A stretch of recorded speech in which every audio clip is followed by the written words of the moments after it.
our microphones back here. Okay, on the cameras. All right, so I've got a mic. Those are the TV folks. Well, this one's mine. Oh, okay. Okay. I know. Everybody ready? Yes, sir. Yeah. Facebook Live ready? All right, Chief Berryhill. Thank you, Sheriff. Good morning, Kyle Berryhill, Fire Chief, City of Palm Coast. We're here today because the Indian Trails section of the City of Palm Coast experienced a potential tornado this morning at about 4:45, and we've got several structures with significant damage, several vehicles with significant damage, where we have damage assessment teams out currently assessing the damage in our community. But luckily, as of right now, we've experienced no injuries from this event, which is really a blessing for our community.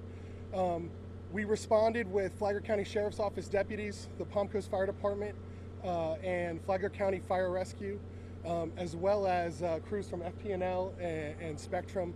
City Utility and Public Works workers have been out helping to make sure we get roads clear, kids to school, all the kind of things that a community needs. But we have several families that have experienced a catastrophic property loss, and our hearts go out to them this morning. Something that Emergency Manager Jonathan Lord will talk a little bit about is we've established an assistance center with a partnership with Parkview Church on Belterre Boulevard, where Flagler County EM staff are available, as well as church staff, to help residents who cannot continue to shelter in their normal home. So that's a place where citizens can reach out for assistance today.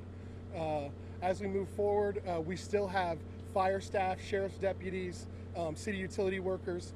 We have National Weather Service, Florida Department of Emergency Management, Flagler County Emergency Management staff helping to assess the damage and help us with our next steps so our community can make sure that everyone's safe, and then we can begin to recover. Something that we ask our residents is we have first responders in that neighborhood. If you don't live there, that's really not a place for you this morning. So we would ask you not to just drive around and take a look at the damage. We've got a great media coverage here that'll be showing us how your neighbors were impacted. But our residents want to see because they want to help.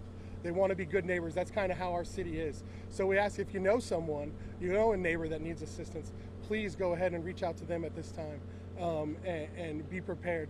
Also, you can reach out to all our local charity organizations who are ready and available to help today. But luckily for us, our community, the most important thing is the lives of our citizens.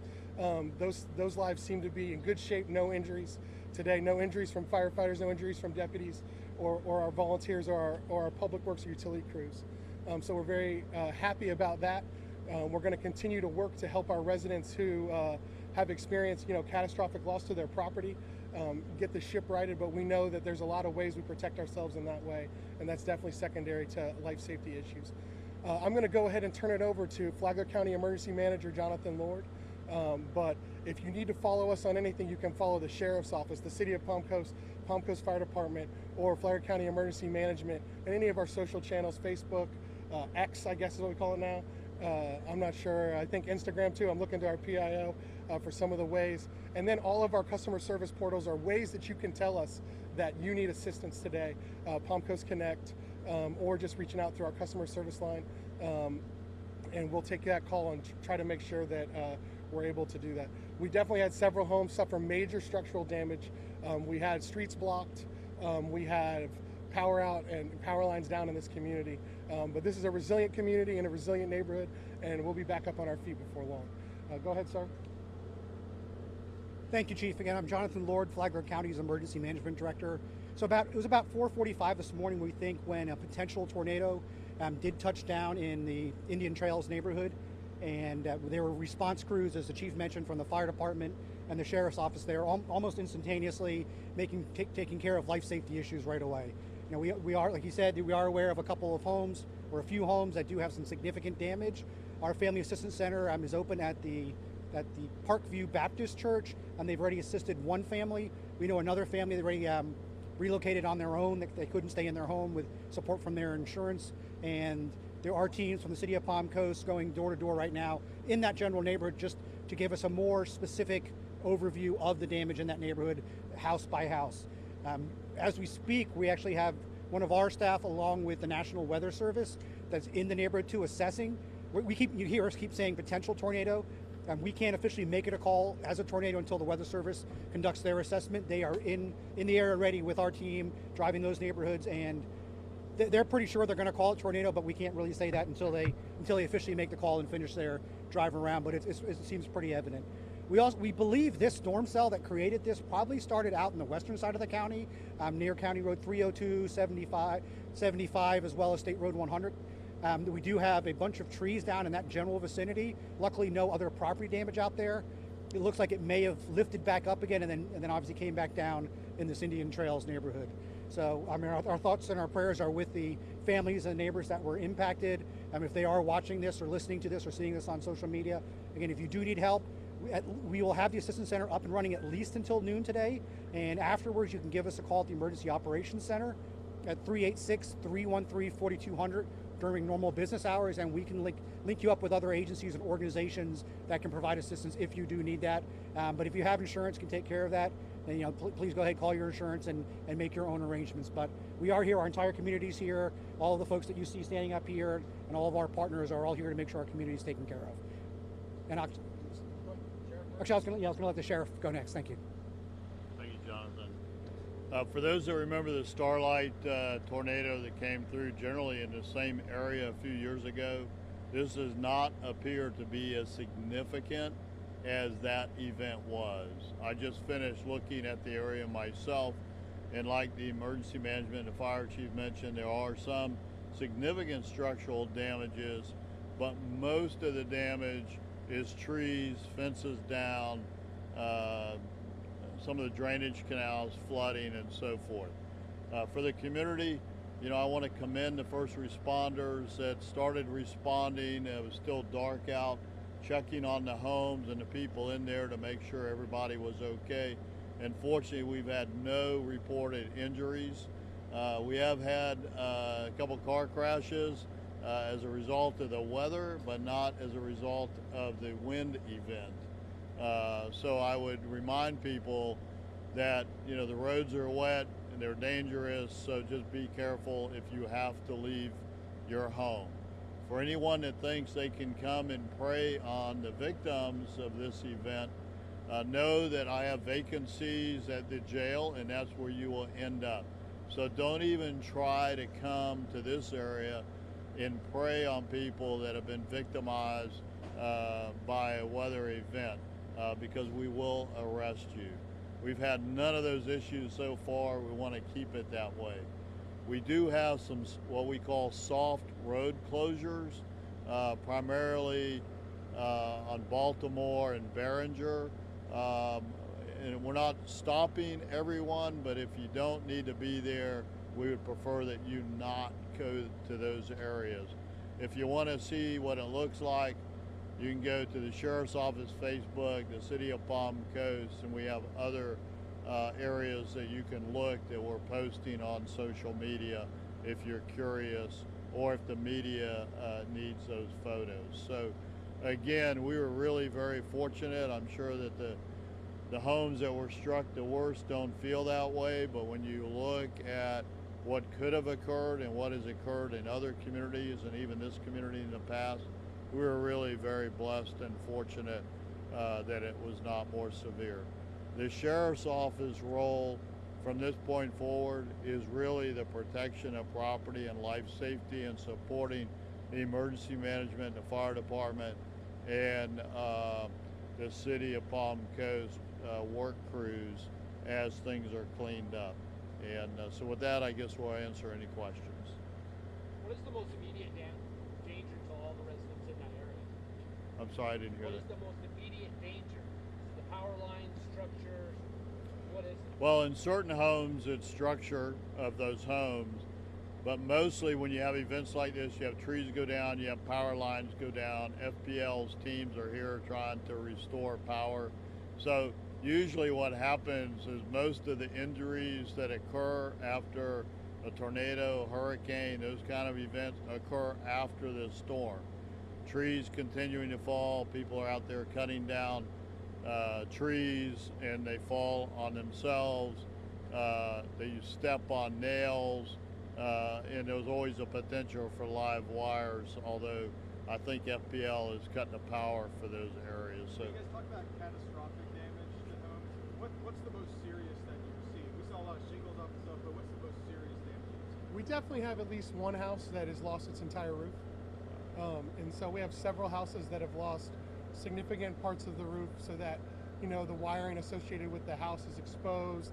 There's active damage, and you know, FPL worked with, you know, we helped some of those families to find a shelter today, because it's going to be a minute before that house is a livable home. But we haven't had any structural collapse that I'm aware of. You know, when we're talking about our most significant things, definitely staying away from power lines. All power lines are considered live, so don't consider yourself an expert on whether it's a power line or a cable line. Consider all lines that are down to be live power lines for safety. Additionally, as we get into this situation and you're without power for a little bit, you know, a lot of our families are incredibly self-sufficient and resilient, and so they have home generators. Something that we sometimes see after these events is people positioning those generators in a way that carbon monoxide poisoning becomes an issue. Making sure that your generator is away from your house and is exhausting, so that it's not going into places where people are living and contained and breathing, you know, that's an important thing as well.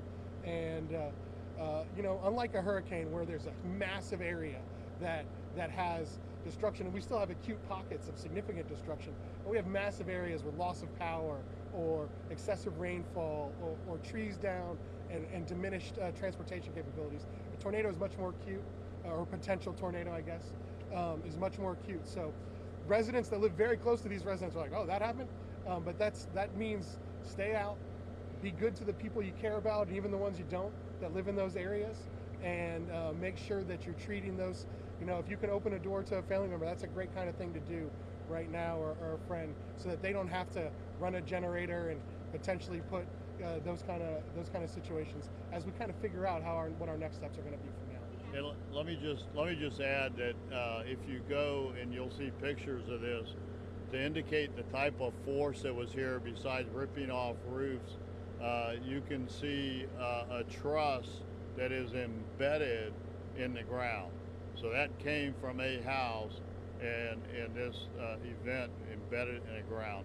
And let me just mention the west side of our county, because that's a lot of modular homes, ranches and farms out there. While it doesn't appear that there was any significant touchdown, trees were down, some land is completely flooded out there. Most of the drainage canals are flooded. So while they don't have destructive stuff other than trees, there is a lot of flooding and making roads impassable on the west side of the county. Thank you for pointing that. So west side is a little more widespread. This neighborhood that Indian Trail, is it blocks that are affected? Yeah, so that's that was all on the other side of the house. That's a great question. So the damage is definitely contained between Belterre Parkway, Belterre Boulevard, South 100, Belterre Parkway, and I-95. And it's contained even tighter to a specific area, but there is some evidence, like we definitely have an overturned vehicle that's a little bit outside of this footprint of the neighborhood that kind of touches all these streets. We have fire police crews right now stationed at essentially everything that leads into this neighborhood off of Belterre, which is one of the main arteries in our community, and we're asking residents not to go in there, and that's where the vast majority of the damage is. But there is a little bit that's stretched outside, but everything's been contained between I-95 and Belterre. We saw someone actually holding a power line. Can we please tell folks how bad that could be for them? We were just driving. Yeah, that over could be there, we fatal. saw that. That could be fatal. I would tell that individual, go play the lottery, because they just won it by not killing He literally themselves. picked it up and was holding it. So I mean, to tell the community, if they see that type of damage, not to go near that. Call FPL, call a first responder, call our communications center, but don't touch it.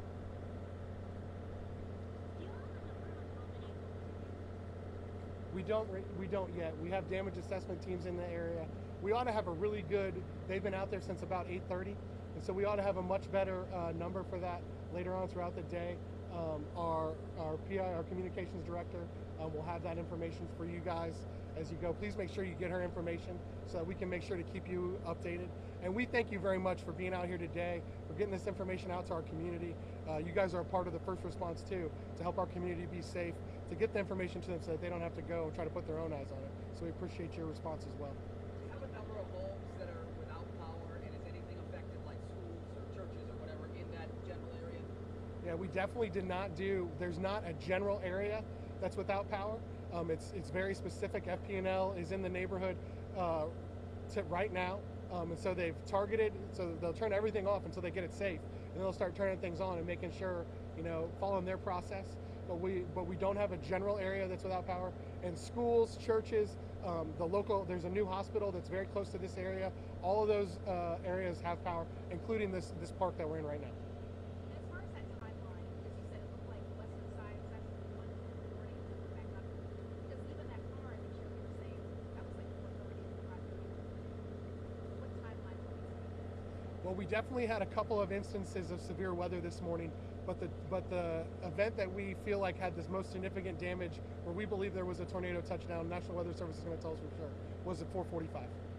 So at 4:26 this morning, Flagler alert put out severe weather. So that's when it was really identified, primarily on the west side, and then ultimately ended up in the city of Palm Coast. Okay, thank you.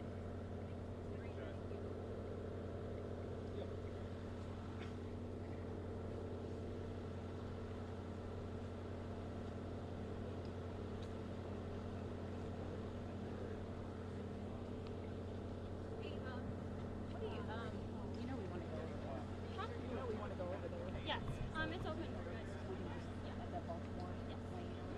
Yeah, Baltimore. Yeah, that's what I want. I haven't met you guys, I don't think. My name's Renata, though. I haven't been texting with Yes, you. yes.